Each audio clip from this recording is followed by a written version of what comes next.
ॐ वसुदेवसुतं देवं कंसचारूणमर्दनं देवकी परमानन्दं कृष्णं वन्दे जगद्गुरुं कृष्णं वन्दे जगद्गुरुं।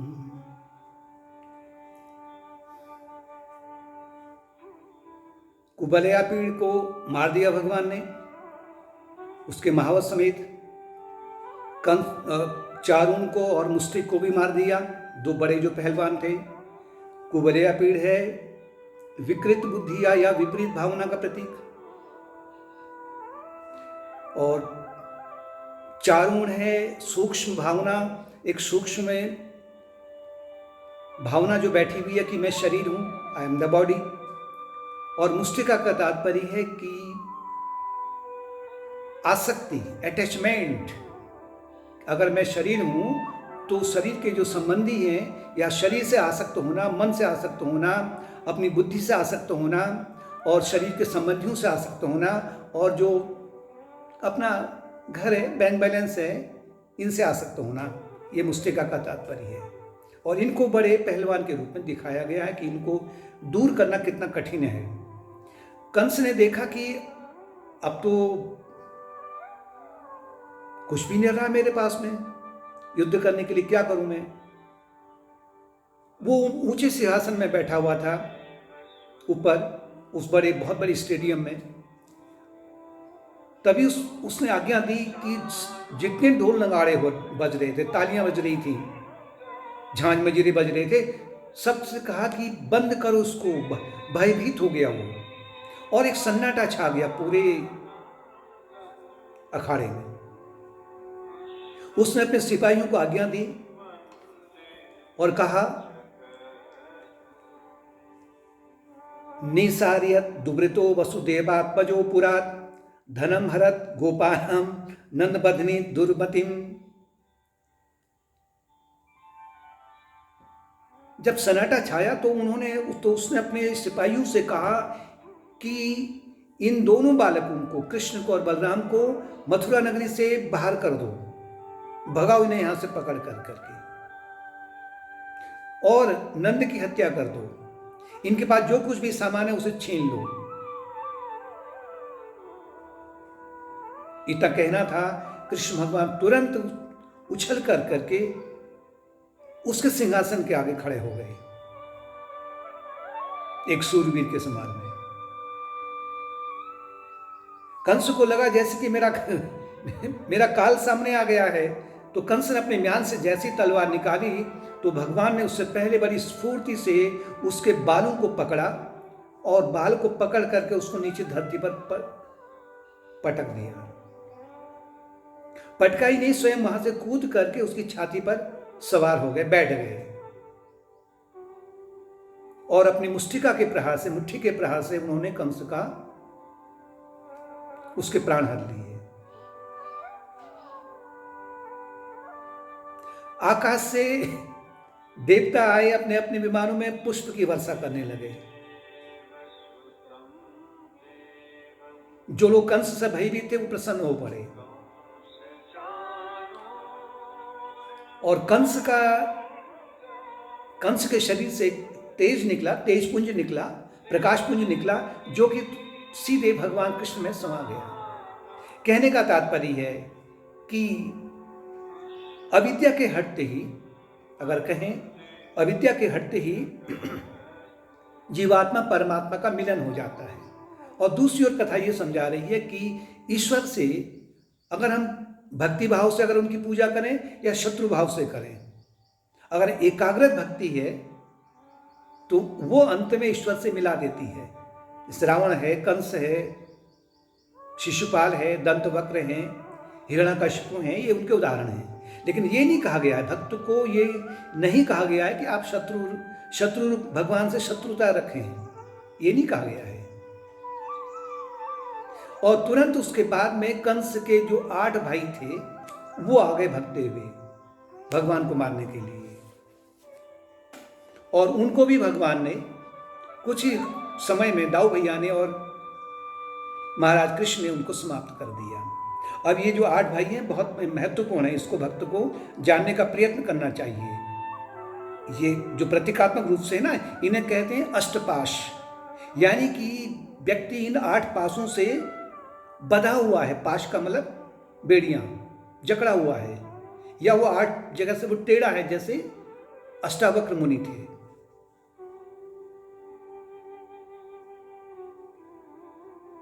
इसीलिए मंदिर के आगे, मंदिर में जाकर के या गुरु के पास पहुंच कर करके शिष्य क्या करता है?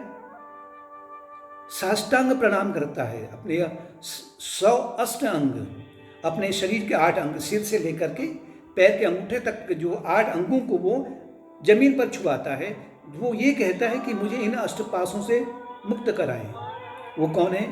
पहला है घृणा, दूसरा है लज्जा, तीसरा है भय, चौथा है शंका, पांचवा जुगुप्सा, छठा है कुलमद, सातवां है शीलमद और आठवां है जातिमद। घृणा का तात्पर्य है, आपस में तो घृणा होती है, रहती है, लेकिन उसमें भी जो उन्नत योगी हैं उनके प्रति बहुत से लोगों की घृणा रहती है मन में।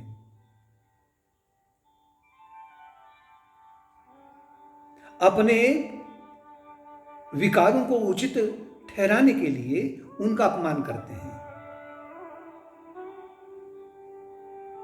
इसे घृणा कहते हैं। ये दूर करना है। दूसरा है लज्जा। लज्जा वो सामान्य लज्जा तो है, लेकिन एक लज्जा यहाँ पर जो लज्जा है कि आध्यात्मिक क्षेत्र में जो बढ़ रहा है उसके प्रति एक घृणा भाव तो रखेंगे, लेकिन कुछ लोग अगर उनको ये कहा जाए कि आप हाथ में माला लीजिए, थोड़ा सा भजन कीर्तन करिए, तो एक प्रकार से उनको एक लज्जा आती है।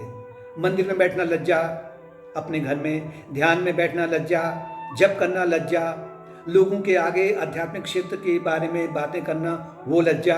और बातें कर लो आप, नॉन वेज वाली बातें बहुत सारी कर लो, उसमें लज्जा नहीं रहती है।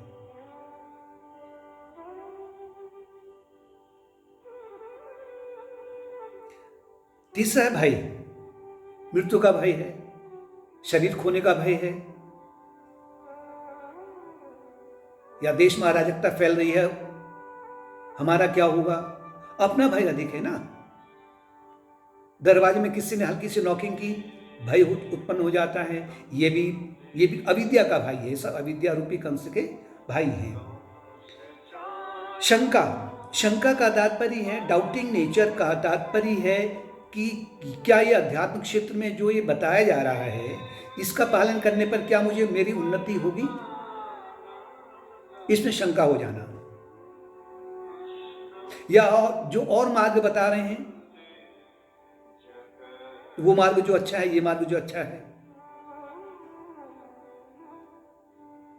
या मैंने आज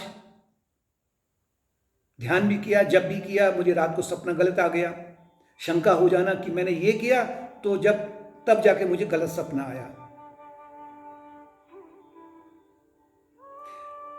पांचवा है जुगुप्सा, गॉसिपिंग नेचर या फॉल्ट फाइंडिंग नेचर, परदोष दर्शन। सामान्यतया लोगों में अपने अवगुणों को छुपाने के लिए वो दूसरे को दोष देने लग जाते हैं या उसके अवगुणों का बखान करने लग जाते हैं। छठा है कुलमद। कुल का तात्पर्य है कि हम चतुर्वेदी खानदान के हैं, द्विवेदी हैं, त्रिवेदी हैं, या हमारा परिवार फिल्म इंडस्ट्री वाला है, हमारा परिवार संगीत वाला परिवार है। एक प्रकार से एक मद रहता है उनमें, अभिमान रहता है। मिलिट्री वालों का, उनका जो कुनबा होता है, उनको अपना ही एक मद रहता है।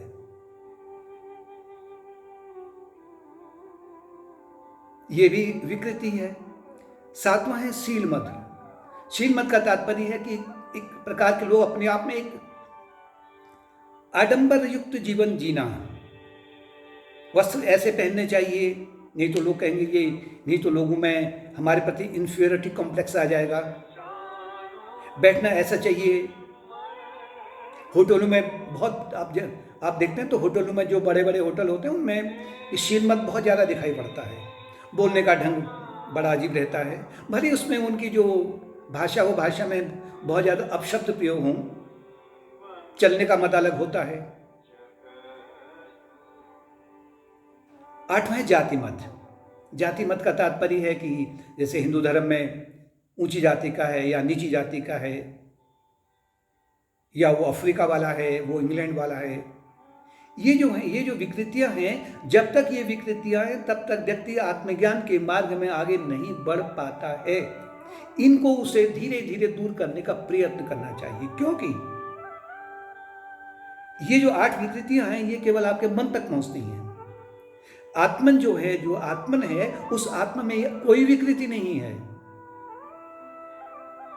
आसमान में कोई भी विकृति नहीं है। जो भी विकृति है बादलों में है।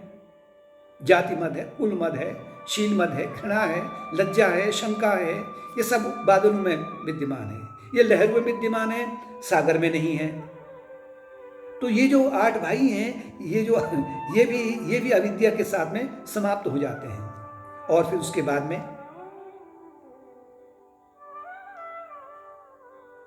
दाऊ भैया और कृष्ण सीधे पहुंचे कारागार में, जहां पर कंस ने अपने पिता उग्रसेन को बंदी बनाया था, और उस पूरे मथुरा में एक प्रकार की अराजकता फैली थी। और उनको फिर अपने कारागार से मुक्त कराने के बाद में उनको राज सिंहासन पर बिठाया, और मथुरा का राज्य है फिर से वो सामान्य हो गया। कहने का तात्पर्य है, जब तक अविद्या विद्यमान है और व्यक्ति जब तक आध्यात्मिक क्षेत्र की ओर नहीं बढ़ा है, तब तक उसके भीतर, उसके मन के भीतर, उसके मन बुद्धि में, उसके अहंकार में, उसके इंद्रियों में या उसके शरीर में अनेक प्रकार की अराजकता रहती है, अगर कहें तो। और जैसी अविद्या दूर होने लग जाती है तो फिर आपका जो जीवन है उसमें सामंजस्य, समरसता आने लग जाती है। राजा बनाने के बाद में, उग्रसेन को राजा बनाने के बाद में भगवान पहुंचे अपने, जहां उनके पिता, जो उनके वास्तविक पिता थे, माता जी थी वसुदेव और देवकी, जिनको कारागार में बंदी बनाया था, वहां पहुंचने के बाद में कृष्ण भगवान ने, दाऊ भैया ने दोनों को मुक्त कराया। और चारों जब आपस में मिले तो उनके आनंद की सीमा नहीं रही, बहुत प्रसन्न हो गए। और उनको जो भी, क्योंकि कारागार में है, उनको बहुत कुछ अपना उसे करना है। इसके बाद में उन्होंने, भगवान ने नंद बाबा को बुलाया, जो साथ में आए थे ना ब्रिज से, जो उनके पालने वाले पिताजी थे, उनको बुलाया, कहा कि पिताजी अब आप ऐसा करो, इन गोपों को लेकर करके और बालकों को लेकर के आप ब्रिज चले जाओ। इतना सुनना था, गोप बड़े दुखी हो गए सभी कृष्ण के विरह में। लेकिन भगवान कृष्ण की जो सूक्ष्म प्रेरणा थी, उसका पालन करते हुए वो सब के सब ब्रिज को चले गए। उन्होंने कहा था ना कि अभी मेरा यहाँ बहुत प्रयोजन है, अभी मुझे बहुत सारा कार्य करना है, क्योंकि इसलिए मैं अभी नहीं आ सकता। उनको भेजने के बाद में